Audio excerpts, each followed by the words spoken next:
Assalamualaikum warahmatullahi wabarakatuh. Salam kebaikan untuk kita semua. Nah, teman-teman, bentar. Sebelum saya ngobrol banyak, masa saya pakai kayak gini kan? Kita ganti baju dulu, oke? Tungguin.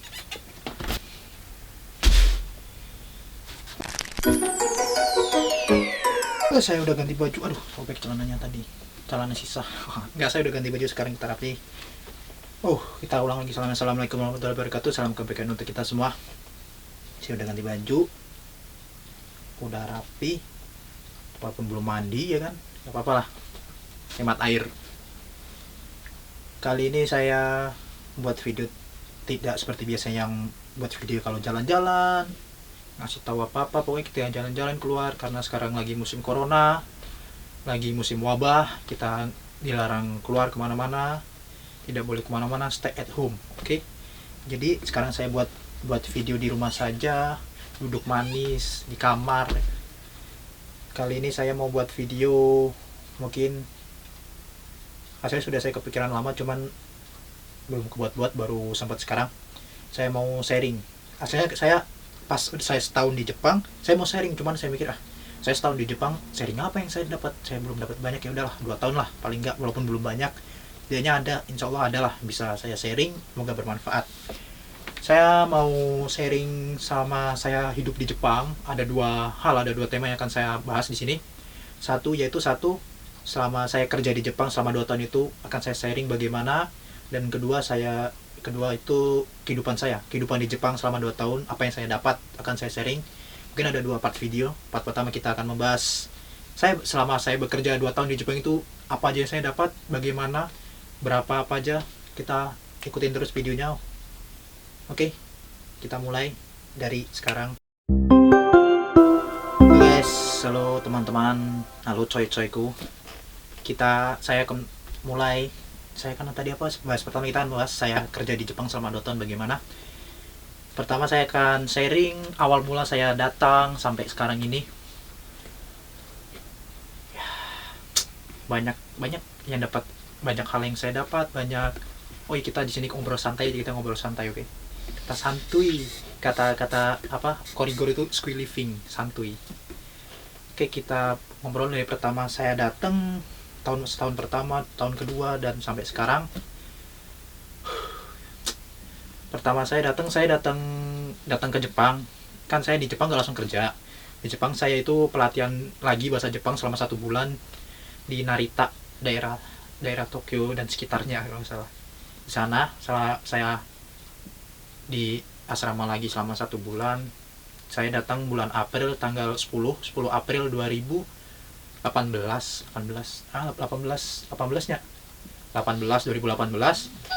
saya datang ke Jepang.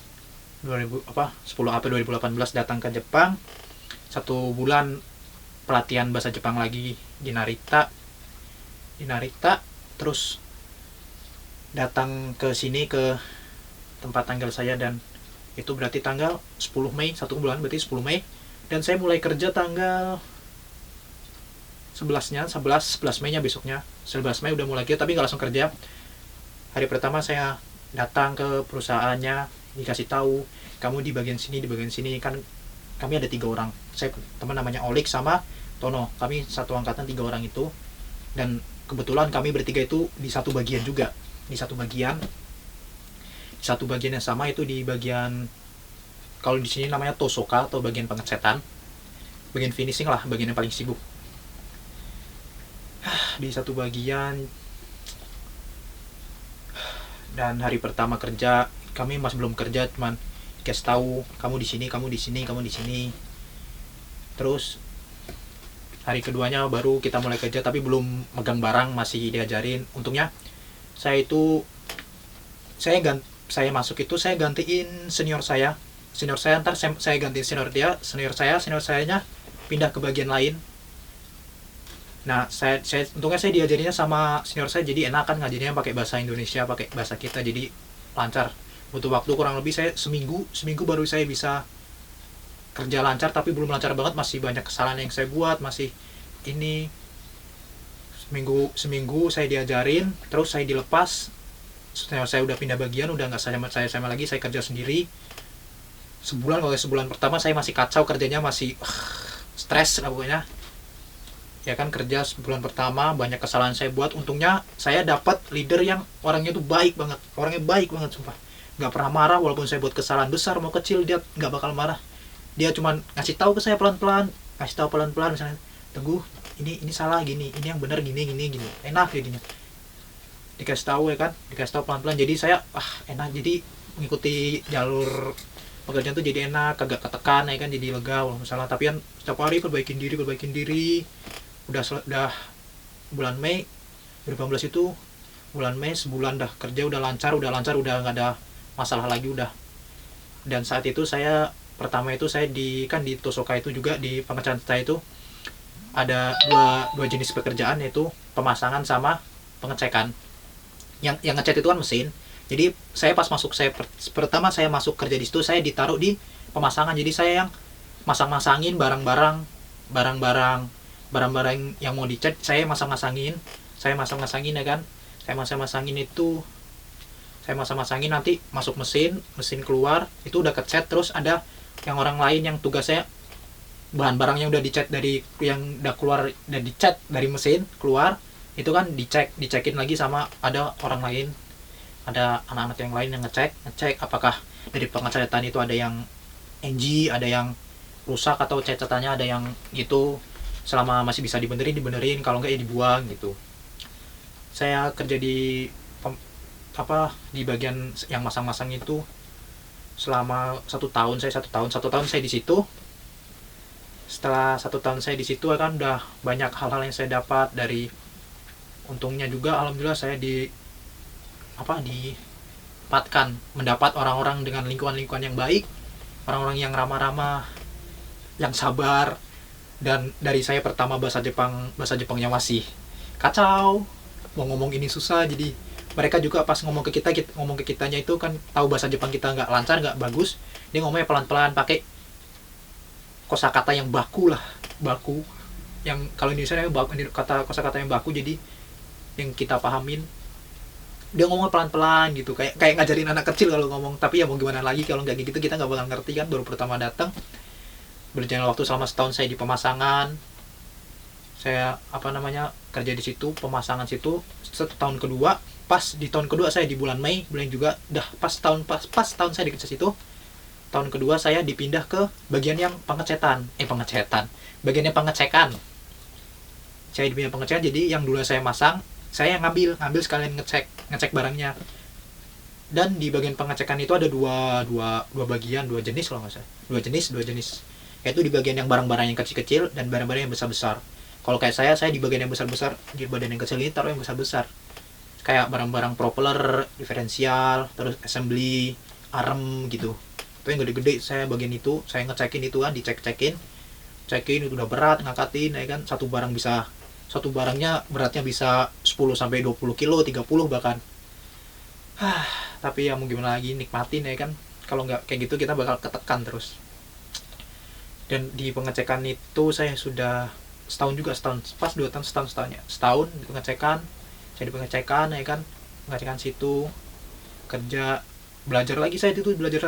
Tapi sebelumnya kan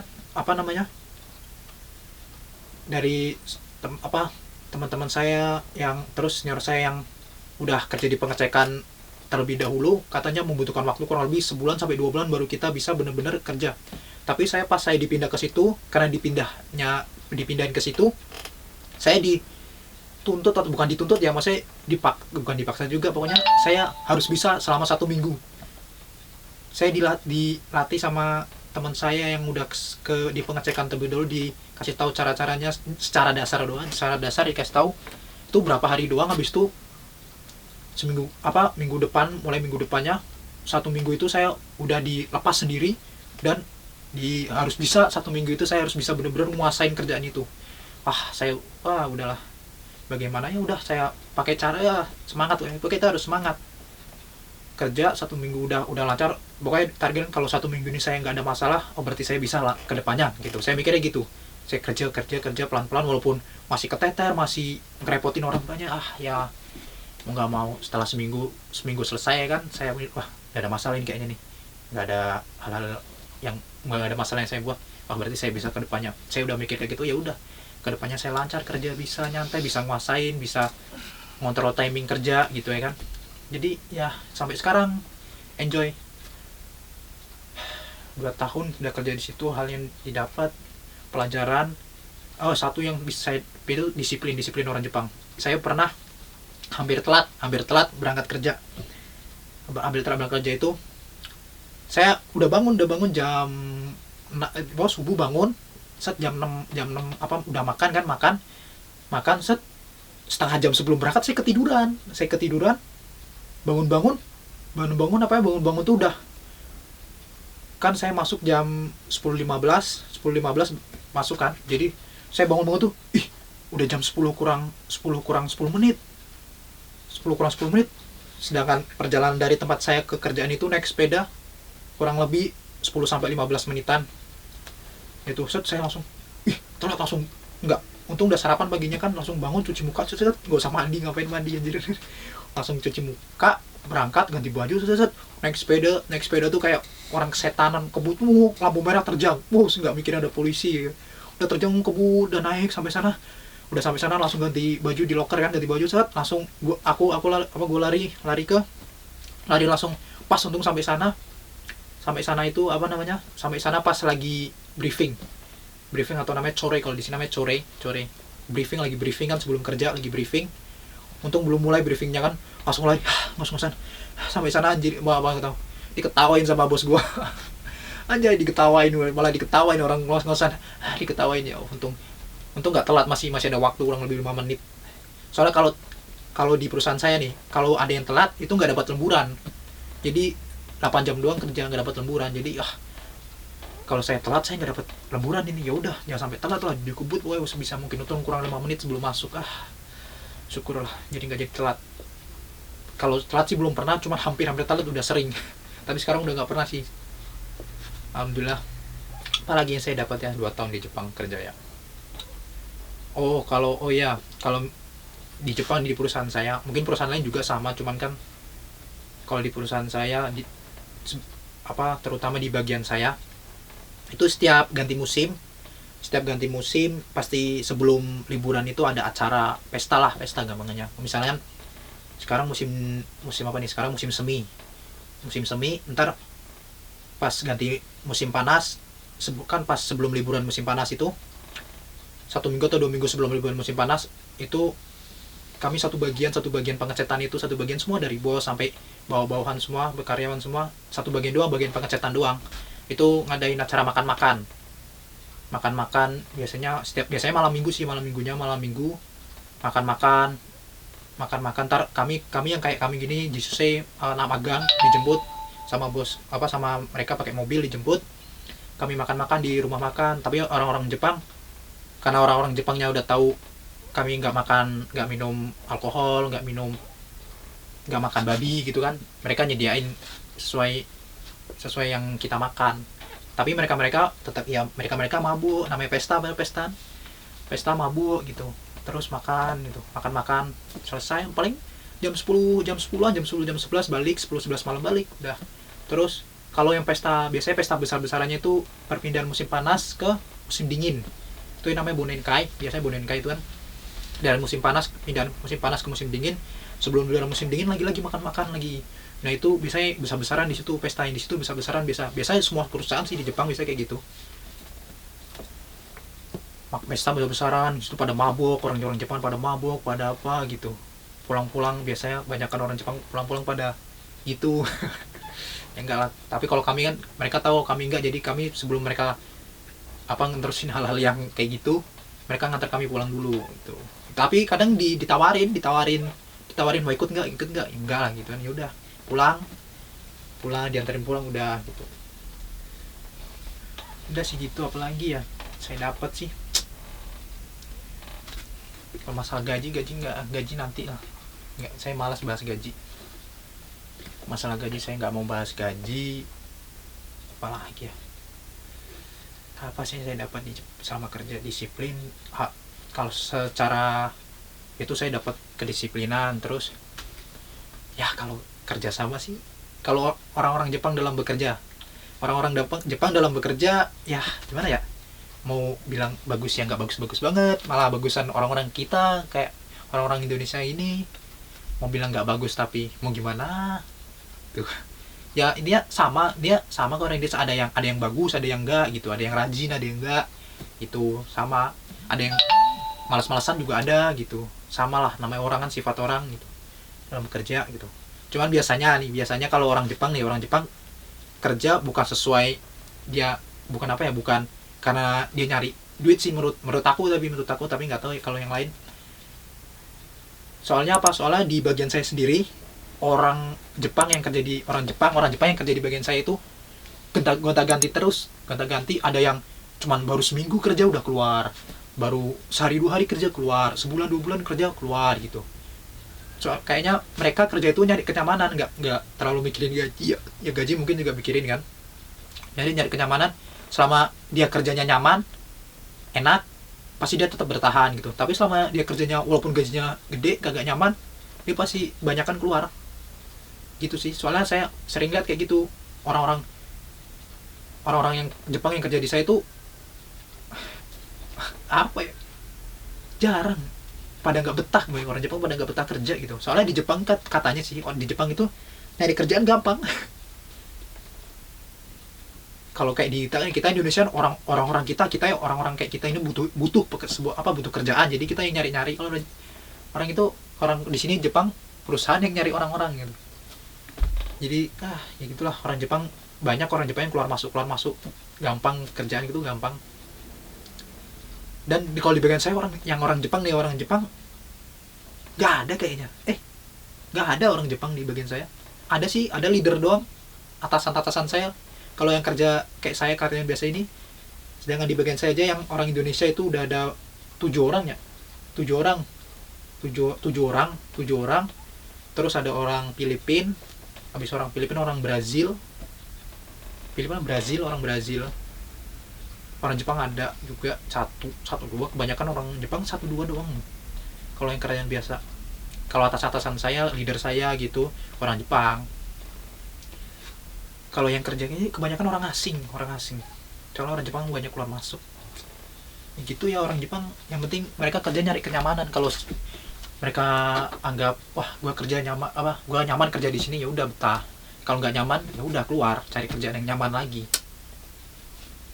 Soalnya pernah saya dapat orang mana sih itu, orang Filipina atau orang mana kalau nggak salah, itu dia kerja baru sebulan atau berapa, dia orang asing itu ngomong ke saya, saya mau keluar lah gitu, gak enak sih kerja sini, gak betah gitu. Terus soalnya mungkin karena dia kerjanya bagus, saya kan terus dipindah sama atasan saya, dipindah ke bagian yang lain, dan sampai sekarang dia masih kerja. Soalnya dipindah di kerjaan yang nyaman, yang nyantai. Kalau di bagian saya kerjaan sibuk, udah namanya mungkin di bagian finishing, yang lain udah selesai kita nyelesain. Terus yang masukkan kan berarti di perusahaan saya itu ada 3, pengepresan, perakitan, sama pengecetan. Sedangkan terus yang perakitan itu ada 3 lantai, berarti 3 lantai. Perakitan lantai 1, lantai 2, lantai 3. Barang itu semua masuk ke barangnya itu semua masuk ke pengecetan. Udah paling sibuk di pengecetan, finishing soalnya. Terus apa lagi ya saya bahas ya, terus kita bahas apa lagi ya. Oh ya, di Jepang kan kalau selama bekerja itu di Jepang ada 2 musim sibuk sama musim santai, musim sepi. Kalau musim sepi itu biasanya dari bulan 5 sampai bulan setengah tahun sibuk, setengah tahun sepi gitu kalau di perusahaan saya. Kalau perusahaan saya biasanya musim sepi atau musim nyantai itu sekitar bulan 5 sampai bulan 10, sampai bulan 5 sampai bulan 10. Terus dari bulan 11 sampai bulan 4, bulan 11 sampai bulan 4 itu musim sibuk. Dan puncaknya musim sibuk itu bulan 1 sampai bulan 3. Itu puncaknya musim sibuk gitu. Puncaknya bulan 3 saya puncaknya sibuk. Bulan 1-2 juga sibuk. Kalau musim sepi saya biasanya kalau di bagian saya pengecetan, Musim sepi, musim santai itu biasanya lemburan. Lembur itu 1 sampai 2 jam normal, 1 sampai 2 jam ya kan.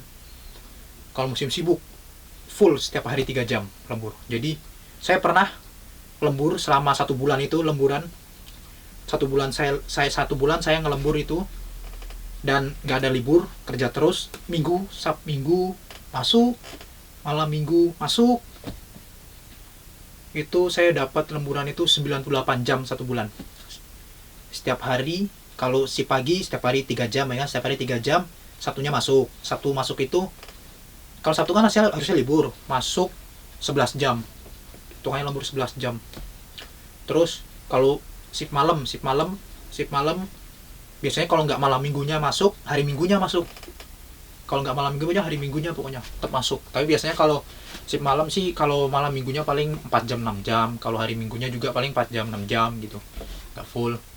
Pokoknya setiap hari 1 bulan itu saya pernah masuk terus, nggak ada liburnya. Sampai lemburan saya itu 98 jam, ada teman saya yang 99. Itu ada teman saya di bagian lain, press katanya pernah sampai 100 lebih. Wah, gila. Kalau musim sibuk udah itu tiap hari 3 jam terus. Berangkat masuk jam 10.15, pulang jam, kalau mesti pagi saya kan masuk 10.15 pagi.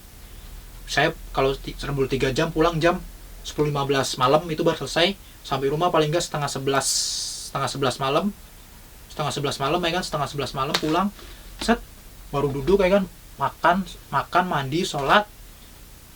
Kalau makan mandi terus tahu-tahu main HP bentar, tahu-tahu udah setengah 12 udah tidur.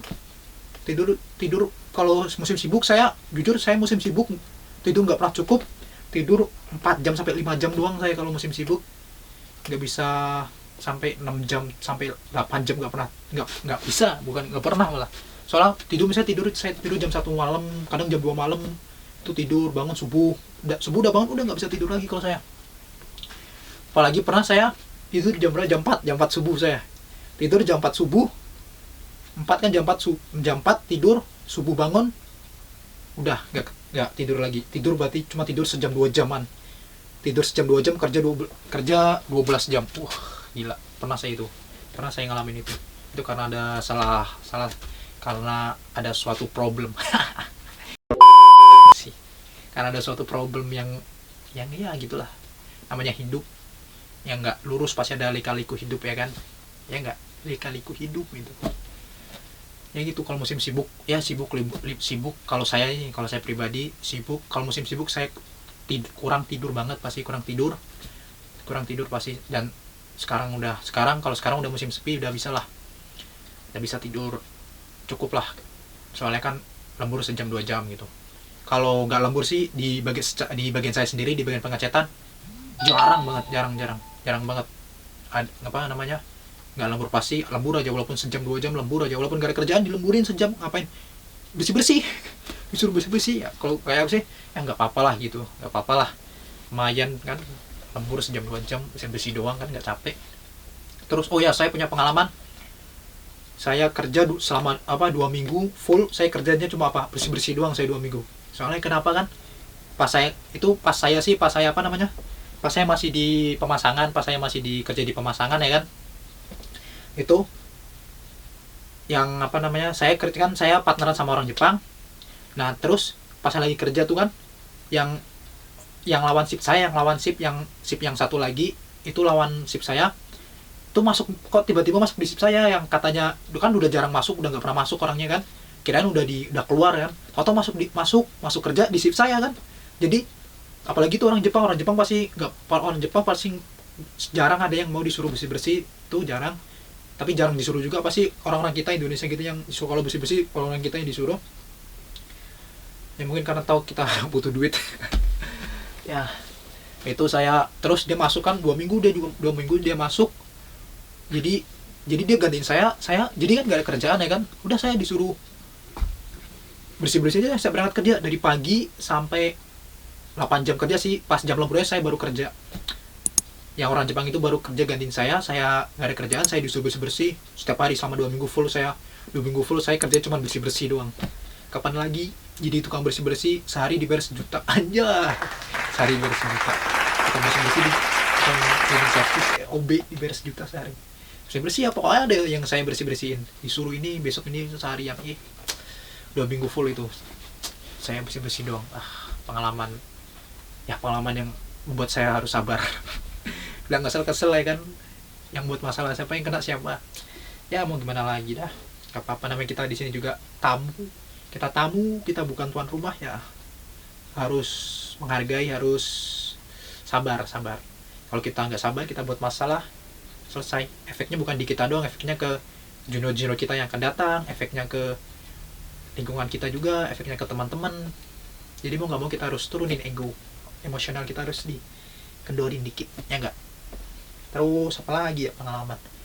Oh ya, kalau di perusahaan saya setahun itu ada cek medical wajib 2 kali, biasanya bulan 4. Ya kemarin baru saya medical 2 kali, bulan 4 sama bulan 10 biasanya.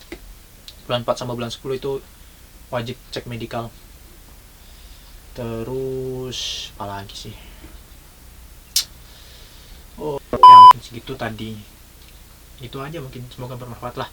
Oh ya, dan saya di sini juga, kita di sini kan, kalau saya sendiri di sini sebagai anak magang kerja, jadi mau nggak mau kita harus enjoy dalam pekerjaan kita. Soalnya kenapa? Soalnya semua pekerjaan yang berat dikasih ke kita. Soalnya orang-orang Jepang jarang ada yang mau kerja berat, ada yang kerja berat dikit pasti dia nggak mau, jadinya pasti dilimpahkan ke kita. Jadi kita juga sebagai di sini sebagai anak magang kerja, ya mau gimana lagi ya kan. Kalau misalnya kita ngelawan apa-apa, efeknya ke junior kita, kasihan junior kita nanti yang mau datang jadi kehambat. Ya kita sebagai lebih dulu datang ke sini, setidaknya tetap menjaga nama baik, yang menama baik Indonesia, yang telah dilakukan senior-senior kita sebelumnya, tetap menjaga nama baiknya, dan kita sebagai junior dan senior selanjutnya kita juga harus menjaganya. Dan saya di sini juga kontrak 3 tahun, dan aslinya sih ada opsi, setelah 3 tahun saya ada opsi untuk perpanjang kontrak 2-5 tahun sih. Cuman kalau saya pribadi, saya tidak ngambil opsi perpanjangan kontrak itu, saya tidak ngambil. Soalnya di pikiran saya udah 3 tahun di sini cukup lah kali ya buat ngumpulin duit, modal untuk selanjutnya di Indonesia. Dan ya gitulah, salah satunya ibadahnya susah di sini, banget susah. Saya kalau Jumatan ya gitulah susah, tapi untungnya perusahaan saya sendiri nih ya, oh ya saya belum sampein, perusahaan saya sendiri untungnya kan saya biasanya dikasih makan siang gitu. Itu buat makanan yang dibuat yang untuk orang Indonesia sendiri itu dipisahin. Kalau misalnya orang Jepangnya dagingnya babi, di kitanya diganti daging ayam gitu. Jadi dia paham apa yang bisa kita makan, ada yang enggak gitu. Dan alhamdulillahnya perusahaan saya juga membikinkan atau mengasih tempat kosong, salah satu tempat kosong, gudang atau ya satu tempat kosong lah untuk kami sholat 5 waktu, disediain musola. Walaupun cuma cukup 3-4 orang, alhamdulillahnya masih disediain tempat musola untuk kami ibadah. Jadi alhamdulillah kalau 5 waktu alhamdulillah masih bisa dilaksanain walaupun dalam bekerja, setiap istirahat, sholat.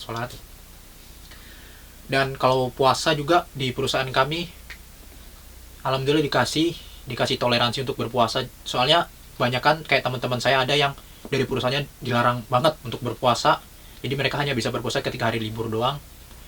Soalnya kenapa? Mungkin perusahaan itu mungkin takut kalau misalnya mereka puasa kan nggak makan, takut dalam bekerja lembos, jadi kinerja kerjanya jadi menurun. Tapi alhamdulillah perusahaan kami, kalau misalnya mau bulan puasa, ada salah satu perwakilan perusahaan kami nanya ke kami gini, pada mau puasa nggak gitu. Soalnya kalau pas puasa makan siang kami nggak disediain gitu. Terus yang mau puasa ya nggak disediain, yang nggak puasa pasti tetap disediain, ditanyain ada yang puasa nggak gitu, dari tanggal berapa puasanya sampai tanggal berapa gitu. Puasa tetap diizinin puasa, cuman yang penting